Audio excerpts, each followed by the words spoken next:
Officially, good evening, happy Sunday. Welcome to the Market Watch Group Sunday Market Insights. My name is Scott, and I will be your host. Those of you listening to the recording, we missed you. We hope you can join again next time. It's an amazing group here. I expect that we'll have quite a strong analysis. Okay, what are we going to do this week? First and foremost, let me advance my slide. I'm like, why is this not moving? This is for education illustrative purposes only. No recommendations. Any decisions made should be based on at your own risk. We're not brokers. We're not advisors. Yada, yada, yada. Today's agenda. Steve is asking what we all want to know. How sustainable is the momentum that we saw develop on Friday? Well, I can tell you this. One thing that is very, very helpful with sustainability is the Fed. We have an old saying in the market, we as market participants, that says, don't fight the Fed. And, when the Fed was iffy, certainly we thought, this thing may not go anywhere as long as the Fed is remaining somewhat hawkish. But as we saw from the announcement, that hawkishness seems to be shifting a bit to some dovishness.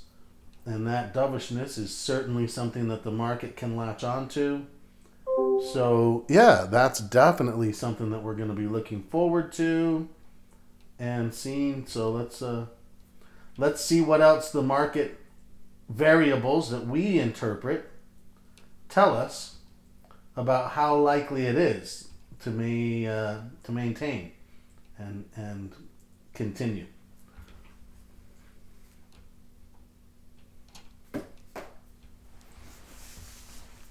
Okay, we'll look at the economic calendar. We'll know what sectors we want to play on. Watch list maintenance, if there's any to do, we'll do it. And lastly, we'll build our opportunity list for this week. Certainly, we want to have a strong opportunity list this week.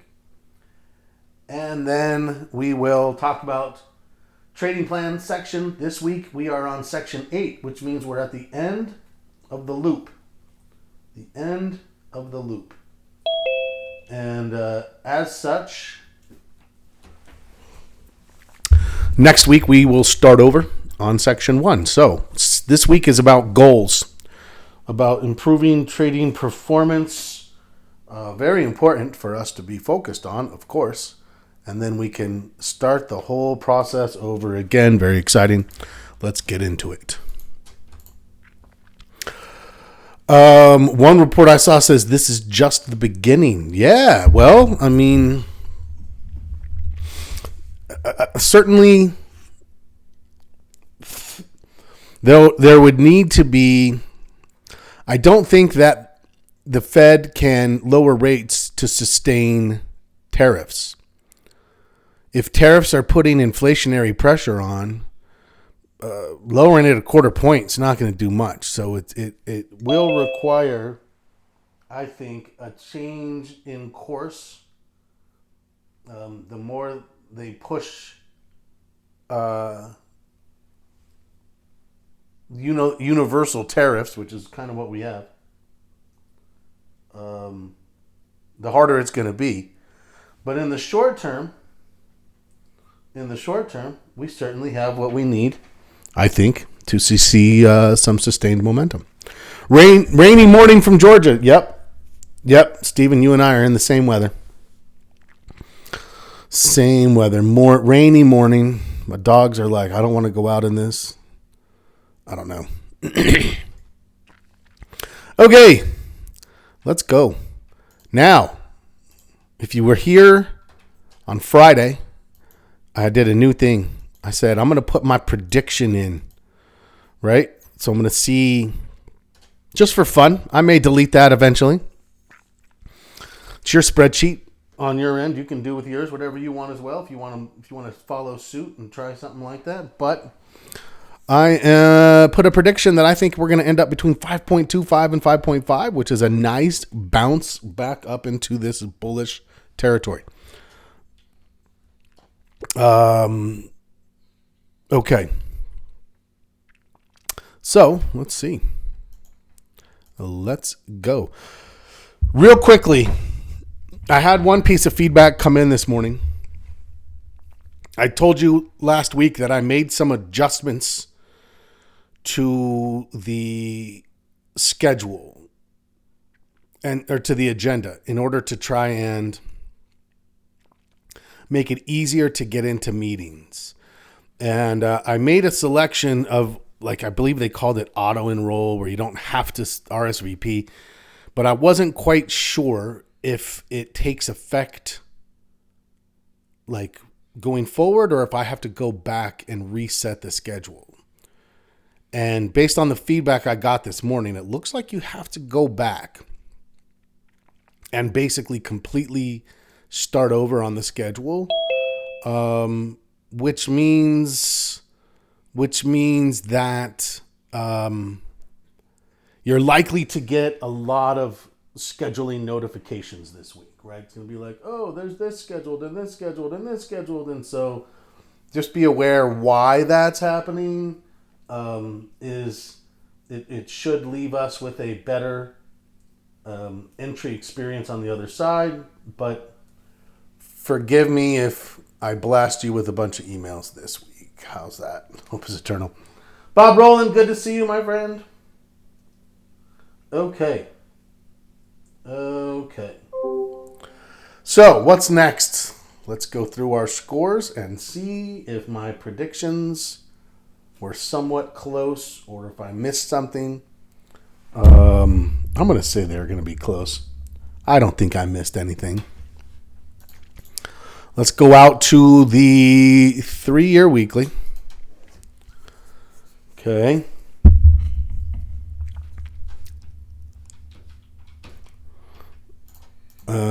Oh,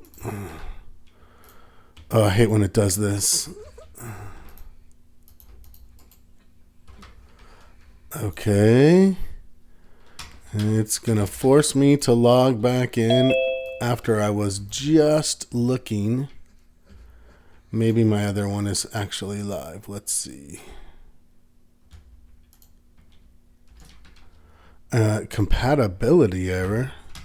Oh, you son of a gun. I was literally looking at charts this morning. All right, we're going to change the order up. We're going to go into our major market and our sector rotation while the platform reloads. Sundays on Thinkorswim, I tell you, it's a crapshoot. So we're going to skip down here to major market. Let me get that up here. Just going to get a few things reloaded while we go. There we go. Let's get this one too. All right. All right. Let me get this out of the way while it loads up. Let's get a little orientation about where we were. 0.5 on major market. What does a 0.5 mean? 0.5 means that I would expect the NASDAQ to be leading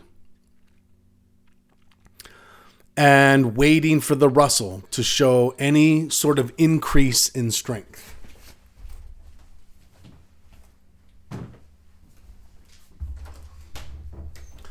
Without the NASDAQ participating, we cannot get higher than 0.5.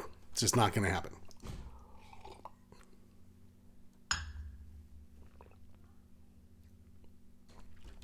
So, let's see what we think. Wait. The NASDAQ is in... Well, let's see. Is this updated? Now I feel like my whole internet is slow, maybe by the rain. Okay.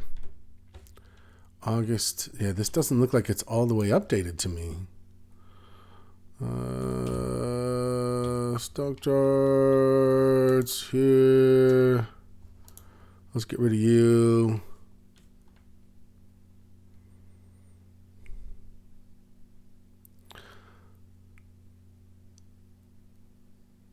Without the Russell, the Russell is what has to come into play. The Russell, without the Russell in any kind of leading position, I don't know why nothing is working this morning. Everything was working, and now nothing wants to work. Here we go. There we go. Okay, are we all the way over? We are. So you can see here, this is the NASDAQ solidly in a leading position. The S&P, which tends to be our watermark, is here in second. And then we have this battle for third. The battle for third is not going to tell us anything. I'm not going to put raise my score to a 0.75 unless the NASDAQ moves into a leading position. It's got to get above consistently the S&P. And right now you can see on this time frame, it's nowhere near it. When we drop down to 133,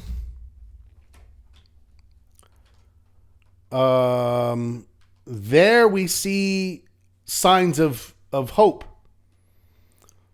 133, it's moved to where it's ahead of the Dow. Great.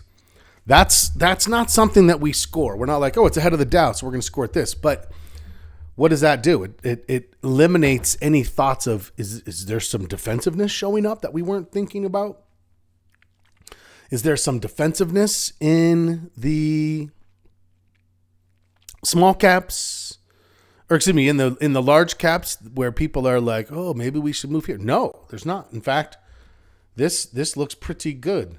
Long the IWM, again, I looked at that same trade, John. I just didn't get a good entry for it. So well done. If you were in there prior to Friday, it was a good day Friday. Okay, now we look at 66 days. And you can see the Russell actually moved into a lead up here.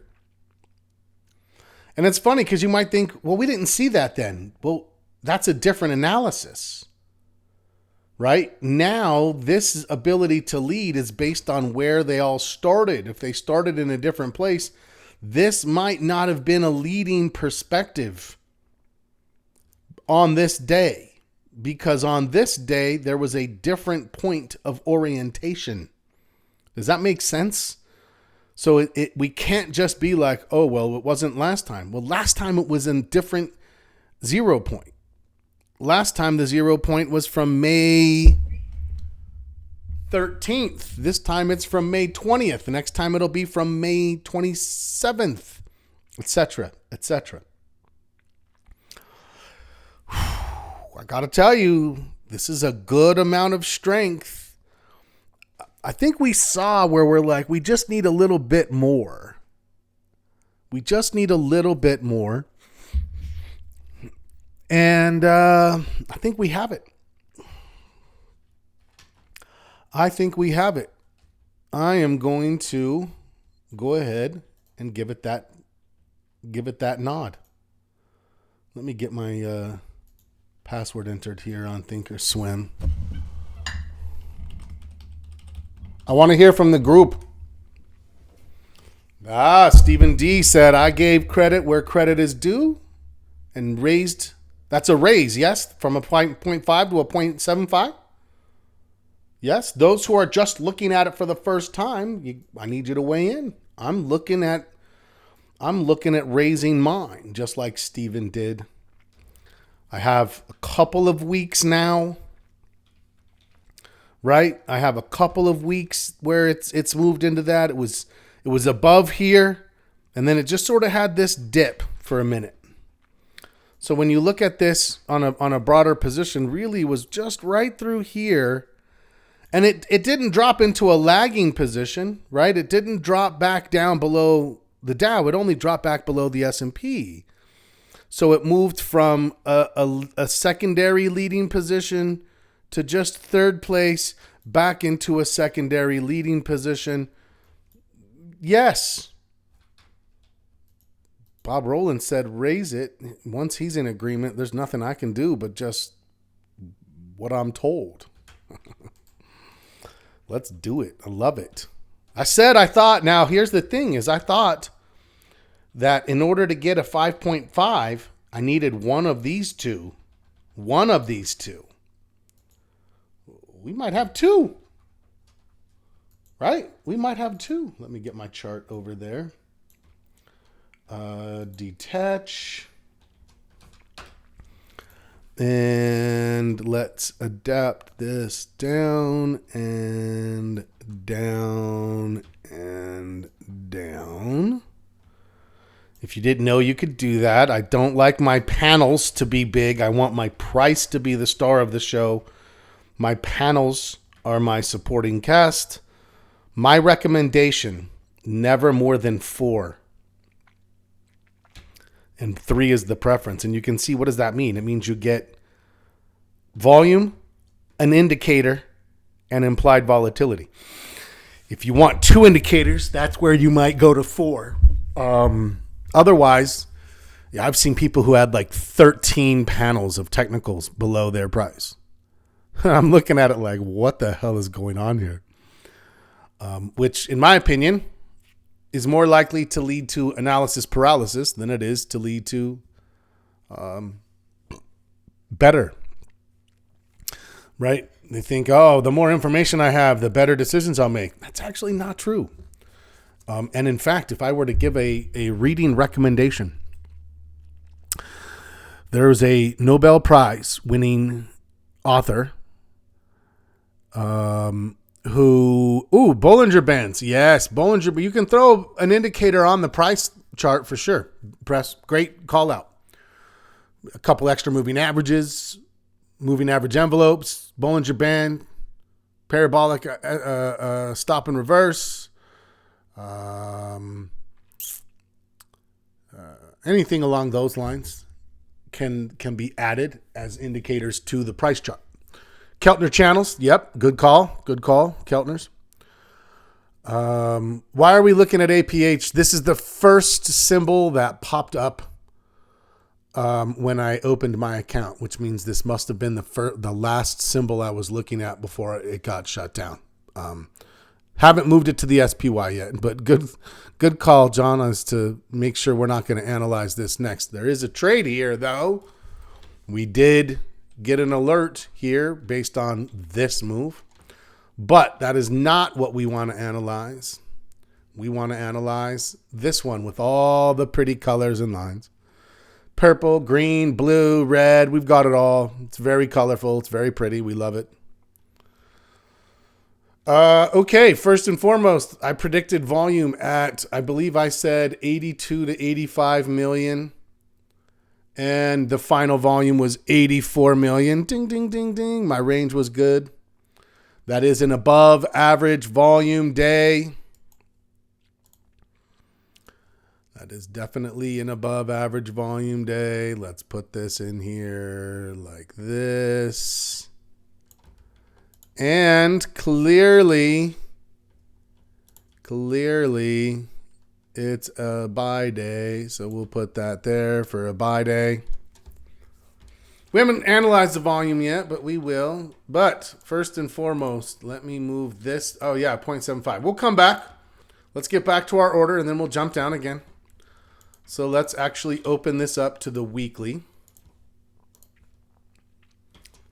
If you remember, this line right here, this red channel, that's a 1.25 channel. We had that channel, I don't know why we had it from way back here. I think we drew it in this level and then extended it back. But you can actually see, this is why. Because look at this line. This red line here is the bottom of it. And you can see that this was representative back in this area, 1.25. Then it dropped. Then we moved into a faster while we were in this range here. So from about, I would say from about December for about a year almost. This is almost a year's worth. We were moving primarily in these green and blue. That's a 1.5. The purple down here is a 1.0. So I have some remnants of different times that had different scores. Where are we now? Well, we've moved into this. If we move all the way to the top, then I would raise it up because I'd think, ooh, now we can maybe see this thing pop a little bit. If it drops down to this level, I would still keep this intact, actually. That's where I want it. So it could pull back a good amount. Not a correction, but a pretty good consolidation, and I would still be like, yeah, we're fine. Yeah, that's okay. But none of that has happened. My score is going to stay exactly the same, 1.25. Let's go down to this chart here. Same thing.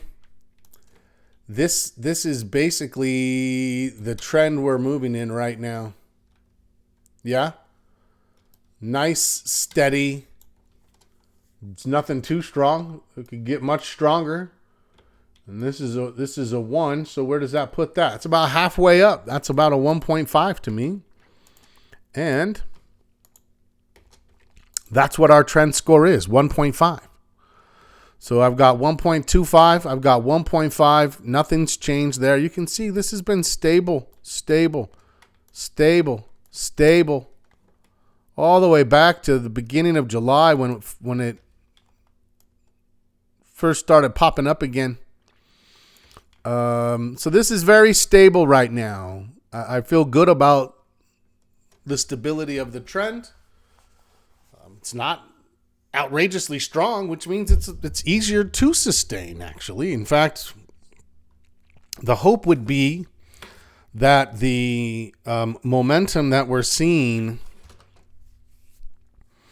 the momentum that we're seeing would accelerate that to 1.75 or a 2. We'd love to see that. That'd be fantastic. Volume. Tell me if anyone saw anything differently on that one. Do you agree? Do you disagree? Where are we coming in on our trend scores? Let me know. And I am going to move on to volume. Okay, volume, we're going to go down to the 1 month daily. I am going to get rid of all this extra time in here.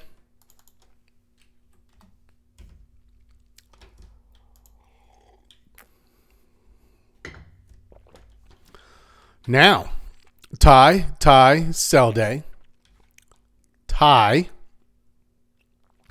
buy day, which means we are 1, 3. This is the sellers, 1 seller day. This is the buyers, 1 buying day. And these are the ties, which means we have a tie. And a tie goes to the buyers. That's the general rule here. John Wells said, I thought Friday volume would have been higher. It was pretty good, though, right? I mean, we ended up at not quite 120%, but pretty close. 116% volume, something like that. Does that sound right? 71 million times 1.2, 85. And we got 84. So yeah, real close. Real close to 20%. I mean, it's enough. It's enough for me now. Here's the thing. I'm going to give this a score of 0.25. Here's the start. Here's the finish. Upslope. Upslope. Now, I see that a good chunk of this data is underwater of that line. It's okay. Remember that the line of sanity. The line of sanity is actually new to this analysis for me.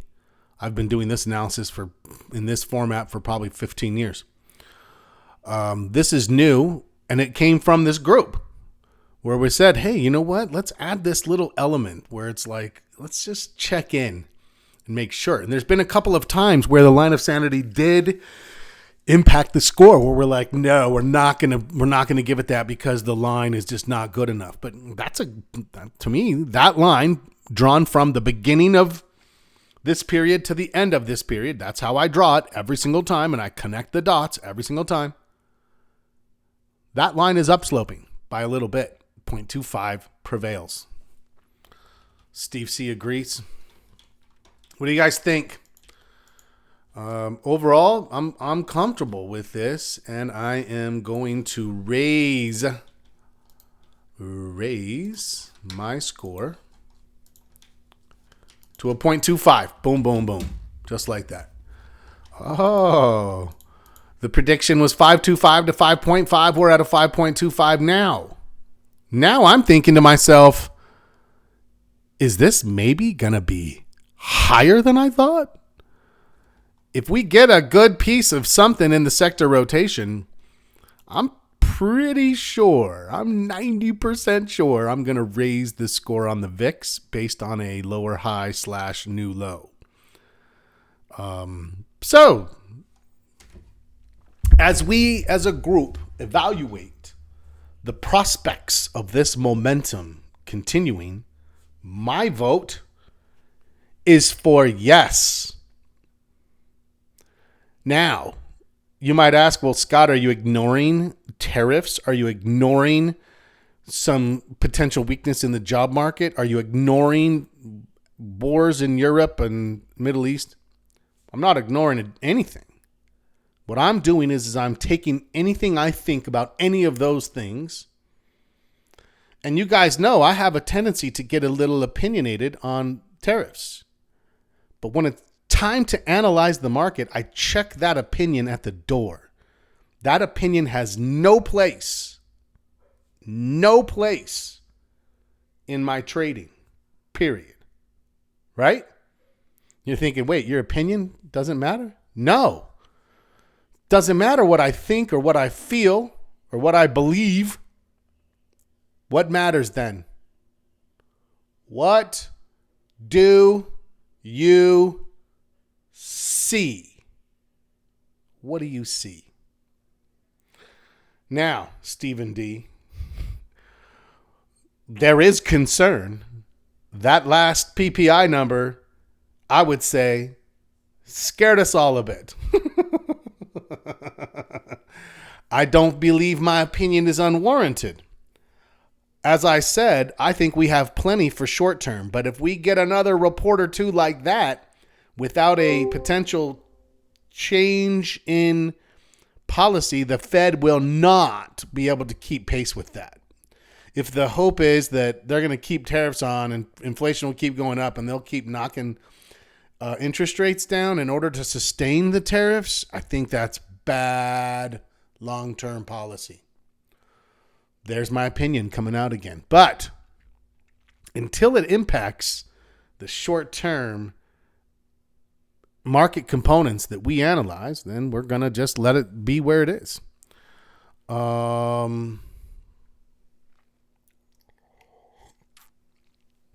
love it, Press. Press said, glad we're having this discussion.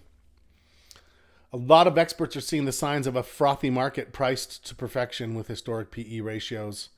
I'm hoping our analysis will show signs that can protect us. I 100% believe we will be protected. And I believe that because we always, the better it is, the more we look for the other side. We never leave the coin on one side. What's the other side? Always looking at that VIX. That VIX getting low, are we still going to talk about hedging? Hell yes. If we see some escalation develop, if we see something in the sectors, something in the defensiveness of the major market, we have coded into our analysis exactly what you're asking for. And we are always ever so watchful. Stephen D. summed it up beautifully. Yes. One of our core intentions is we do not allow complacency to come into our trading. That's just facts. Do you have an antidote for following your instincts? Well, I mean, to be perfectly honest, it's, I think I'm going to look at it like my marriage. Just shut up and do as you're told.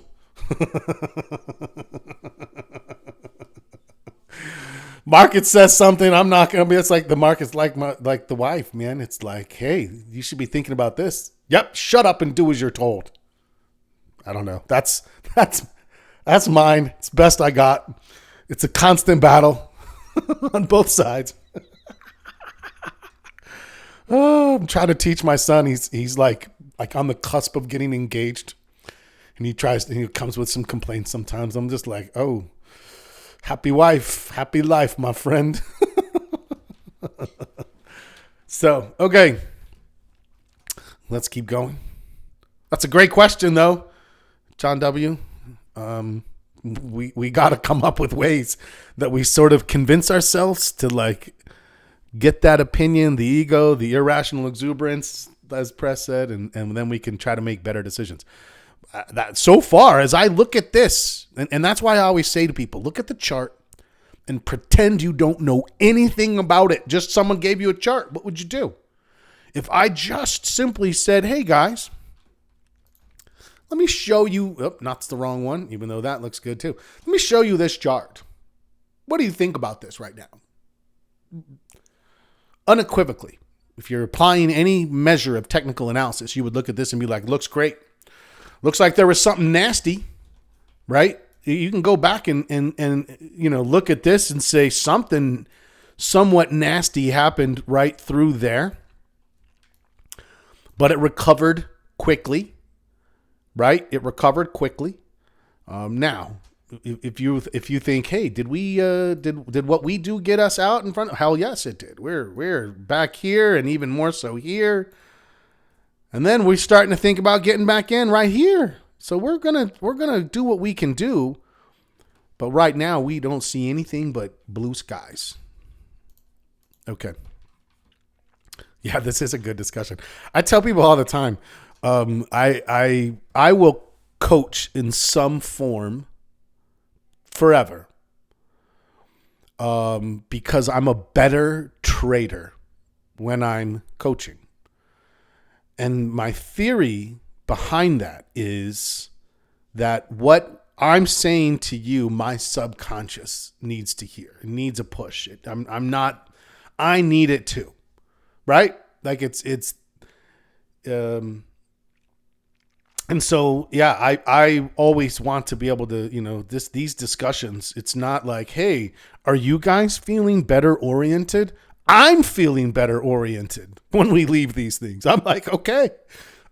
So yeah, anyways, thank you guys. How about that?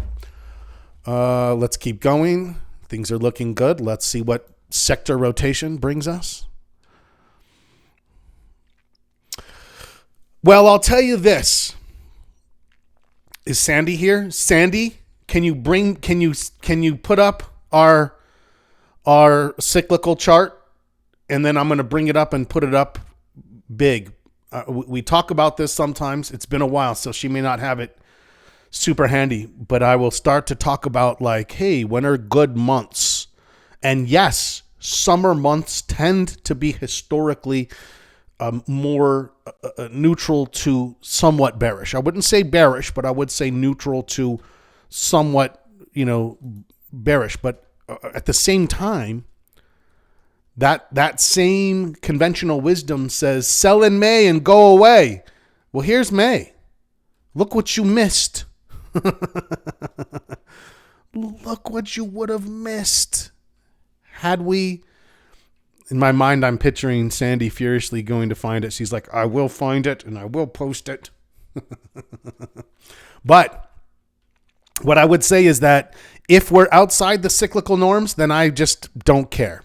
If our trajectory looks similar to what we see in the cyclical norms, and what it is it's a chart that shows like a composite average of the last 25 years. So you can be like, oh, what tends to happen in April and May, and right? But right now we are We are fully outside of the scope of that cyclical capacity. So for me, I'm not worried about it. God, it's such a good discussion today. I said at the start of this recording, this is what it was going to be. So if you're not here live, this is what you're missing. It can never be as good on recording. Get here live if you can.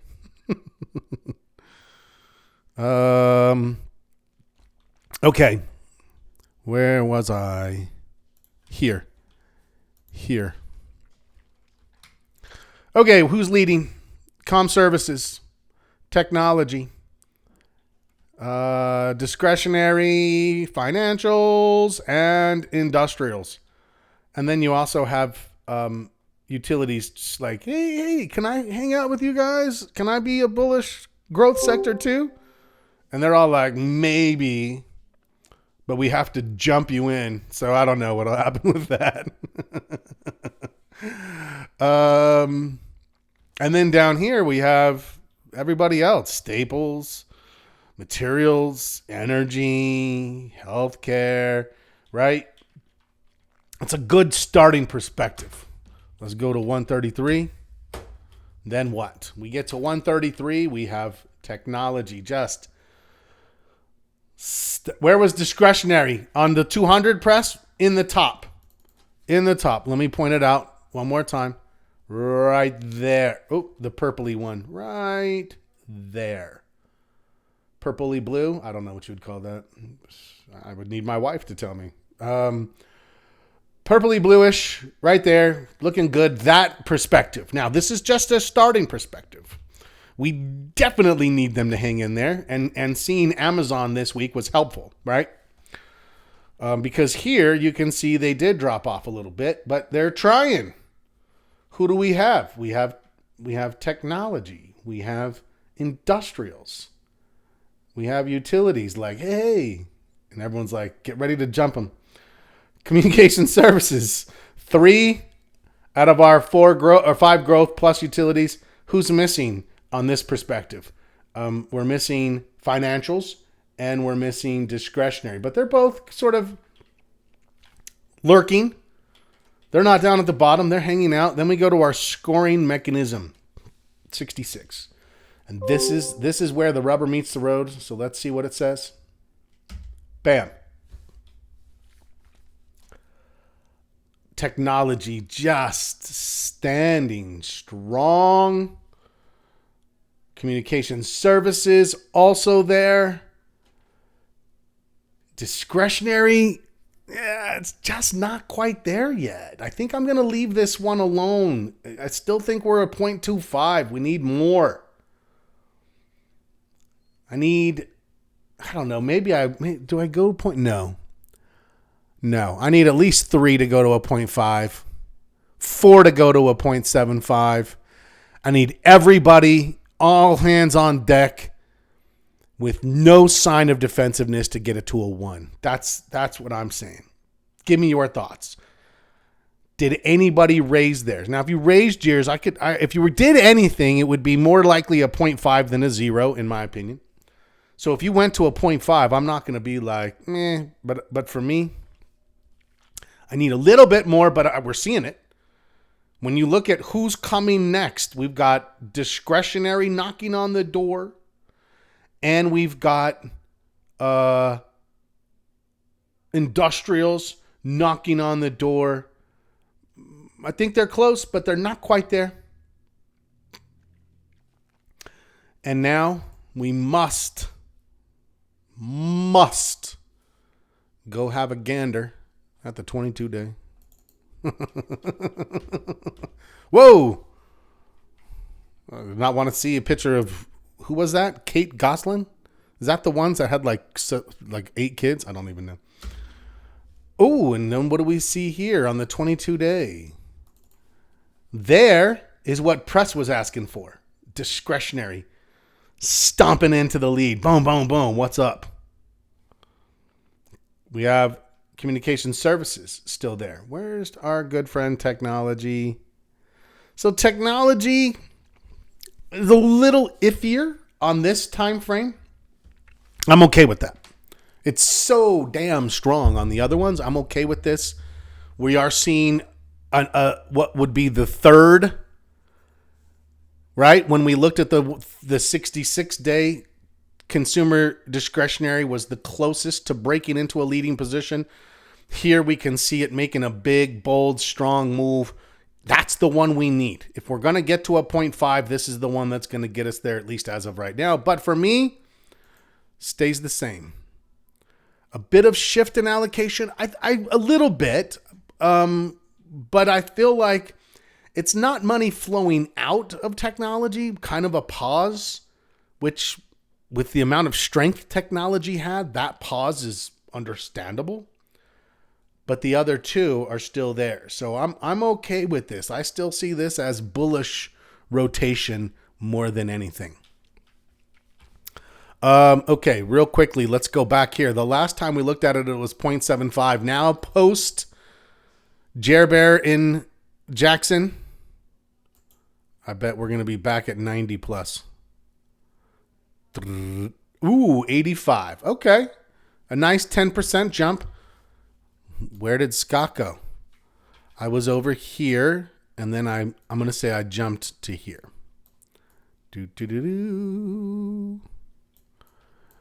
And today, I'm waving. That's me waving. Hello, everyone.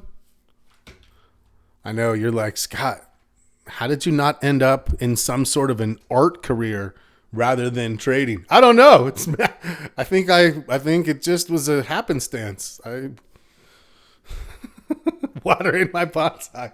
That's not until 10:05. You'll get the reminder here in a minute.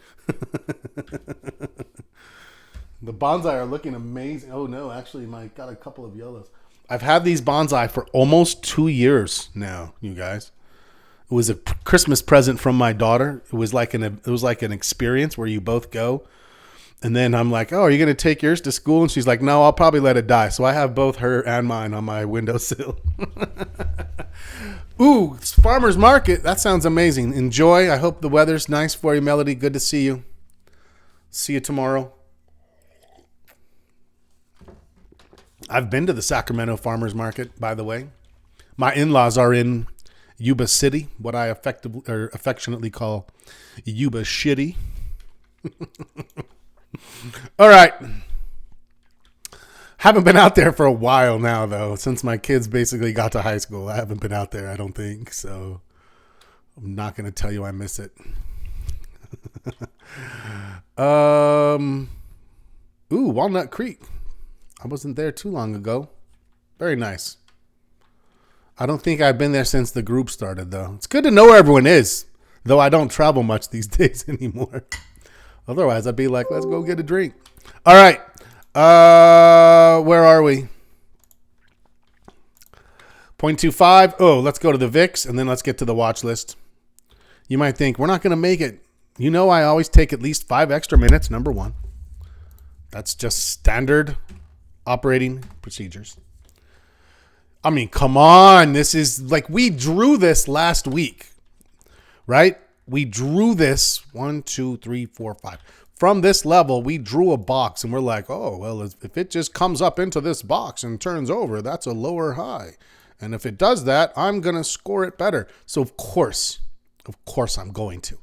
Not only was it a lower high, but it also made a new low.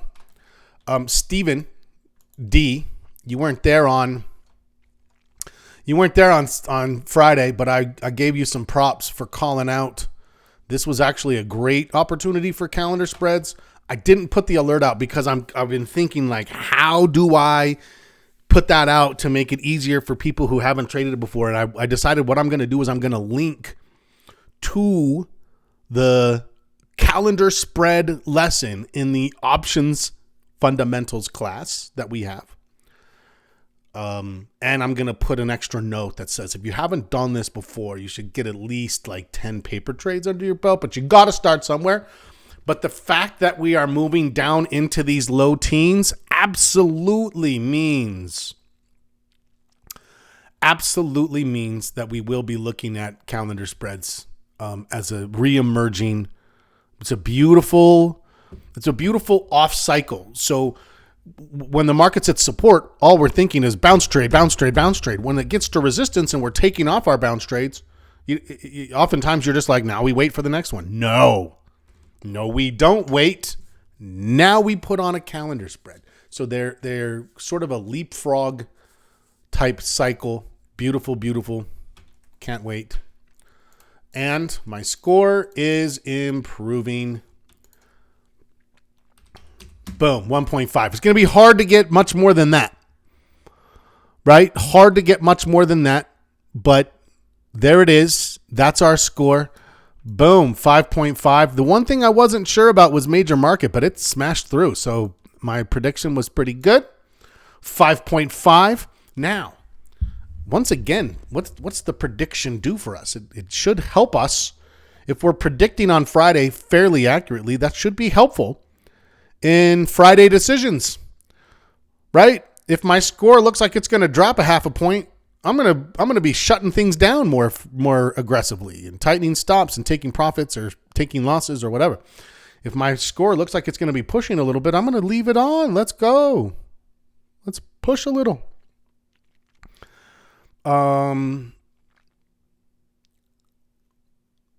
Good NVIDIA earnings next week should increase overall score. Instincts are saying that's what's 100%. That's a good call out. We do have a big one that will significantly impact technology. So, all right, let's get to the watch list. Let's get to the watch list. Apple's ready for us this week, I believe. First one on the list, in fact. That would have been anticipatory. If you took it, I would be like, yeah, you didn't get a confirmation down here, but it's an anticipatory signal for sure. That looks reasonable. ADM, no. Overextended. Amazon, yes. Problem with that one is it pinched, it turned, but it was real big, kind of too big. That makes it hard to get the reward to risk ratio. So if we see a pullback, maybe it gives us something there. APH, 100%. That's on the list because that's an alert. That came. I like this one. Why? Because, and in fact, right now you'd get a little better entry. It pulled back a little at the end of the day. Better reward to risk ratio because it has a more subtle entry. AXP overextended already. Like it's just too much. I'll put it on the list though because I want us watching financials. BAC, it's bullish. I'm going to put it on, but it's not really trade setup without a pullback. BTI, I still like BTI. BTI.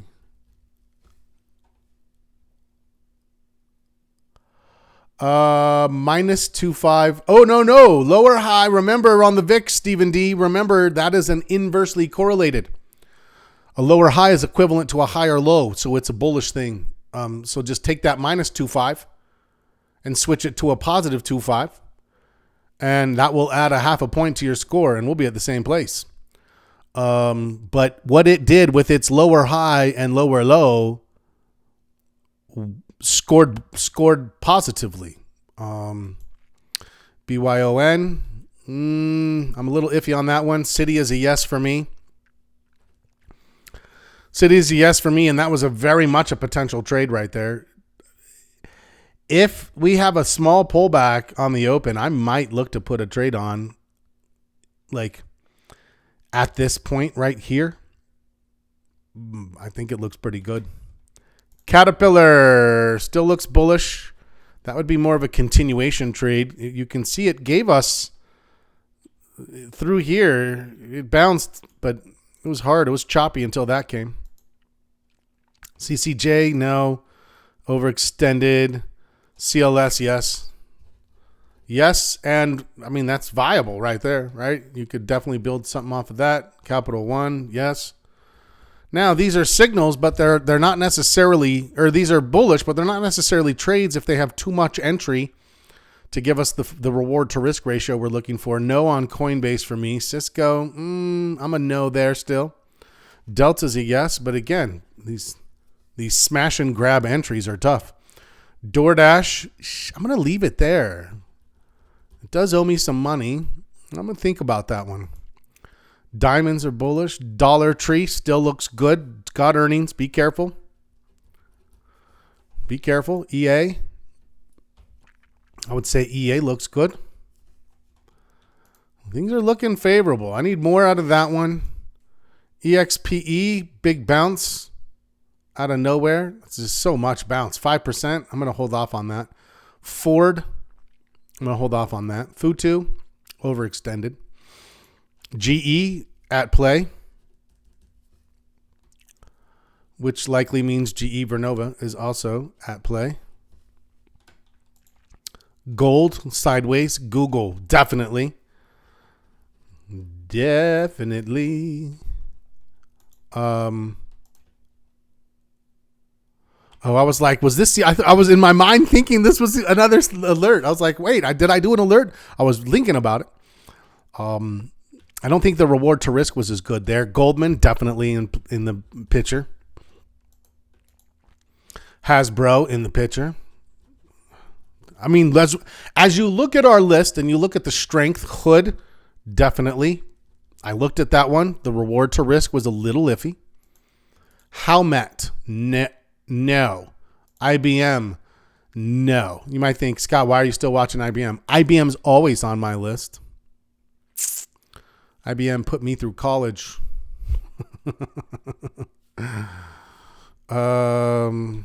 And no, not on a scholarship. I mean, my dad worked there and helped me pay for college. What?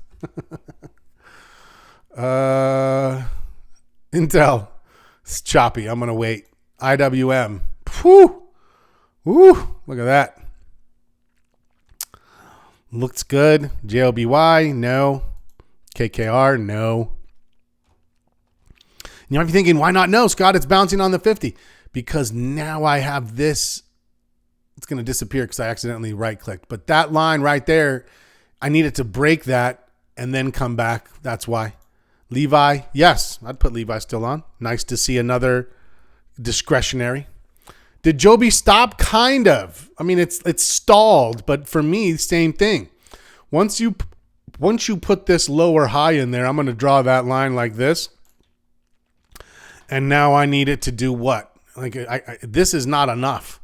I just think this is going to happen. It needs to get through here, then come back, then we have something to speak of. Otherwise, it's now I wait for the real. Absolutely right. KKR, same thing. Had that lower high right there, right? Once it puts this in, I'm just thinking to myself, it's gonna struggle. You can see it already did struggle. If it gets through there, great. New trade ready for me, waiting on the other side. LVS. Oh no, LITE looks good on the list. I did it again. I never have enough room on my note card. LVS still looks good.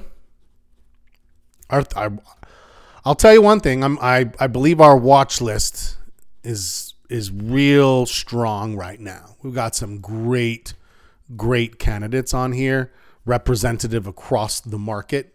MS looks good. Microsoft owes me some money, but is it coming on this bounce of the 50? No. Lower high, consolidation. I got to wait for that breakout. Micron, maybe. Micron didn't have a lower high, just went up. Now, some people might be like, was this? No, that's not a lower high. That's just a pullback. I'm going to put Micron on the list. 2 minutes over. I'm going to get there. 5 minutes. Netflix. I think Netflix is, so there it is. If you're wondering what does it look like when it does what we're talking about, there's Netflix. There's the lower high. Consolidation. Buyers. And now on the other side, trade developing. Yeah? That's what it looks like when it goes through that reversal pattern. So you can see we're not just like blindly hoping something happens. NOC could be a setup this week on a pullback. I like that. NVIDIA earnings, be careful. Otherwise, that would have been a maybe. You've only got a couple of days. When is this? 27th, Wednesday after market. Okay. Piggy, PGY, Pagaya. It's a choppy thing right now. Palantir. Palantir is a tough one. I feel like I declared it excommunicado for a minute because it was too much. But at the same time, it's only one drop. I don't know. I still might give this a look-see. What do you guys think about that? Qs look very bullish. And that's tradable. It needed a pullback. That's facts. This looks tradable to me. You can certainly trade. I'm going to put the Qs on the list. That's strong if you're having a hard time finding something specific. Roblox. So Roblox did the lower high thing. So for me, Roblox is there. I need this thing to blow one of those. I'm not confident enough in that one. Reddit. Reddit is looking magical. Magical for a next move. Rocket Lab. No, for me, it's in that consolidation. Silver looks strong. SoFi, not now. SPY looks bullish. TME looks bullish. This is a little bit of an accelerant. Right, I had this trend, and the earnings accelerated. That's what I'm looking for, is an acceleration. Yes, TME, as did I. Press, you and I ride together. Tesla looks bullish. I'm not much of a trader of Tesla, but it does look bullish. TSM, no for me. Uber looks just fine. Not a new trade though. Visa, not yet. Walmart, no. There's the list. How many do we have on our short list? 1, 2, 3, 4, 5, 6, 7, 8, 9, 10, 11, 12, 13, 14, 15, 16, 17, 18, 19, 20, 21, 22, 23, 24, 25, 26, 27, 28, 29, 30. I mean, anytime we're 20 plus, it's a great list. We're at 32 on our opportunity list. What does that tell us about the market? We're at 5.5. We increased 0.75 of a point. We have 32 stocks on our list. These are not like, oh, we're finding little obscure things. These are big, high liquidity option stocks. I feel good about it. Would you expect SPY pullback on Monday after Friday's action? Maybe. There could be a small hiccup. There's the alert to... This is a reminder. Water the bonsai. I need to set it 5 extra minutes beyond. That was just like, hey, don't leave Sunday morning before watering. It always catches me. I'm too early with it.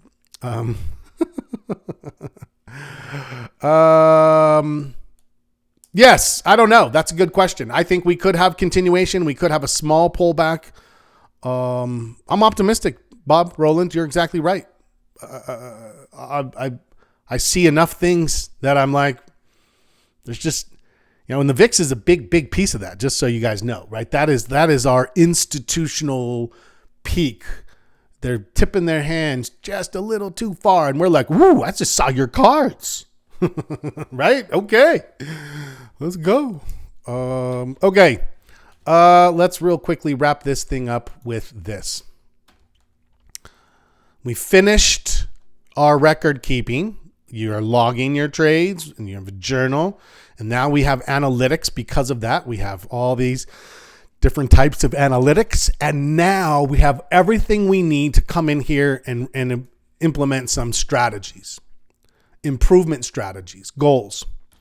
You can have one outcome goal. I'm giving you that, where you're like, I want to make 30% this year. Great. Put it on the list. But this is about process goals. These are focused on improving your trading process. I recommend that you actually keep records of your goals. And you set the goal to be specific, measurable, achievable, reasonable, timely, right? You set the timeline. You define some steps. What are you going to do to achieve it? You establish when you're going to look at it and make notes when you do. And then at the end of the timeline, you say, did I achieve it? What did I learn? Can I set it again? How do we find goals? You go to section 1 of your trading plan and you look at your weaknesses and you say, what can I do to set a goal to mitigate and possibly flip a weakness? And then you establish trading priorities. Where do those come from? Analytics. Set them based on analytics. What are you trying to do? Make your winners last longer. Cut your losses short. Be right more often. Some of that's working on entry. Some of that's working on trade management. Some of that's working on psychology. Different ways to try to get what we're looking for there. Okay. 8 minutes over. We've seen worse. It's good to see you guys. I will see you all in 21 hours. Get some rest. Enjoy the rest of your Sunday. I'll see you tomorrow morning. As always, happy trading.